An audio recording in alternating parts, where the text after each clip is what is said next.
કોંગ્રેસ છોડી ભાજપમાં આવેલા તાજા અર્જુન મોઢવાડિયા હવે બાબુ બોખીરિયાને એક્સપાયર કરી રહ્યા છે. કારણ કે ક્યાંક ને ક્યાંક સી.આર. પાટીલના નિવેદને આવું સિદ્ધ કરી બતાવ્યું છે.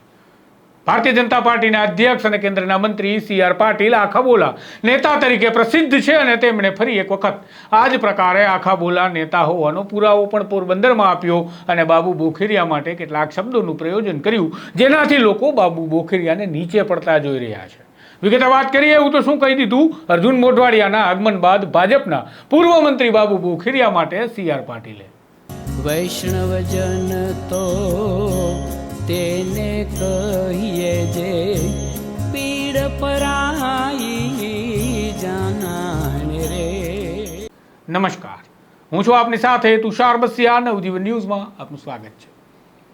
ભારતીય જનતા પાર્ટીના પ્રદેશ અધ્યક્ષ અને હવે કેન્દ્રના મંત્રી સી.આર. પાટીલ પોરબંદર ખાતે ભારતીય જનતા પાર્ટીના કાર્યાલયના ઉદ્ઘાટન પ્રસંગે ઉપલબ્ધ રહ્યા અને ત્યાં હાજરી દેતા તેમણે ભાષણ પણ આપ્યું અને ભાષણમાં ચર્ચાઓ ચાલી રહી હતી કે પોરબંદરની આ વિધાનસભા બેઠક પર અર્જુનભાઈ હોય કે કંઈ અન્ય ઉમેદવાર 5-7 હજાર મતની આસપાસની જીત હાર થતી રહી હશે અને એ પ્રકારે તેમને પાછળ જોયું અને બાબુ બોખીરિયાએ કહ્યું કે પહેલી વખત હું 22,000 મતથી જીત્યો હતો.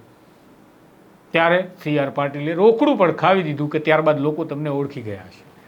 આમ આ સંવાદના કારણે ક્યાંક ને ક્યાંક પોરબંદરમાં એવો મેસેજ જઈ રહ્યો છે કે હવે તાજા આવેલા અર્જુન મોઢવાડિયાના કારણે પૂર્વ મંત્રી દિગ્ગજ નેતા બાબુ બોખીરિયા એક્સપાયર ડેટ થઈ રહ્યા છે અને આ એક્સપાયરીનો માલ હવે ભાજપમાં કોરાણે મુકાઈ રહ્યો છે.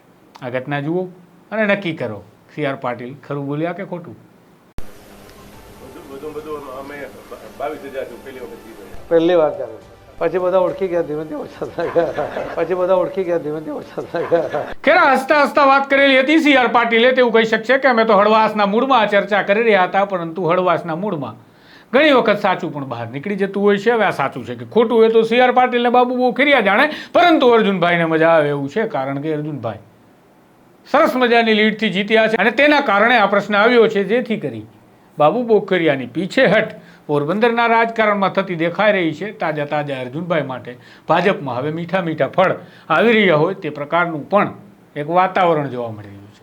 ઠીક છે, હવે જોઈએ અર્જુનભાઈને રાજ્યમાં ક્યાંક ને ક્યાંક સ્થાન આપવાની વાત હતી તેવી ચર્ચાઓ હતી, તો હવે તેમને ક્યારે સ્થાન મળે છે, મીઠા ફળ નજીકના સમયમાં મળે તેવી પણ ચર્ચાઓ છે. પ્રધાનમંત્રી મોદી ગુજરાતમાં છે અને વળી ગુજરાતમાં આવેલા પ્રધાનમંત્રી મોદીએ રાજભવનમાં અને ભારતીય જનતા પાર્ટીના દિગ્ગજ નેતાઓ સાથે બેઠક કરી કેટલીક ચર્ચાઓ કરી છે. તો એવી પણ ચર્ચા ચાલે છે કે નવા મંત્રીમંડળની શું રચના કરવાની વાત આવશે અને જો આવે તો હજુ પણ લાઇનમાં કદાચ કોંગ્રેસમાંથી ભાજપમાં ગયેલા સી.જે. ચાવડા અર્જુન મોઢવાડિયા હોઈ શકે એવી પણ ચર્ચા છે. જોઈએ આ મીઠા ફળ પામી શકે છે કે કેમ અર્જુન મોઢવાડિયા. હાલ તો તેઓની ધમાકેદાર એન્ટ્રી પોરબંદર ભાજપમાં થઈ ગઈ છે અને ઘટતું હતું એ સી.આર. પાટીલે આવું કહી અને પૂરું કરી દીધું. એટલે કે બાબુ બોખીરિયાની પીછેહટ છે એ પોરબંદરના લોકોને દેખાઈ રહી છે. આ જ પ્રકારના રાજકારણના સમાચાર, પડદા પાછળની કહાની અને વિશ્લેષણ આ બધું જ તમારે જોવું છે તો નવજીવન ન્યૂઝ સાથે જોડાવવું પડશે અને એના માટે તમારે આ ચેનલને સબસ્ક્રાઇબ કરવી પડશે. નમસ્કાર. વૈષ્ણવજન તો તેને કહીએ જે પીડ પરાઈ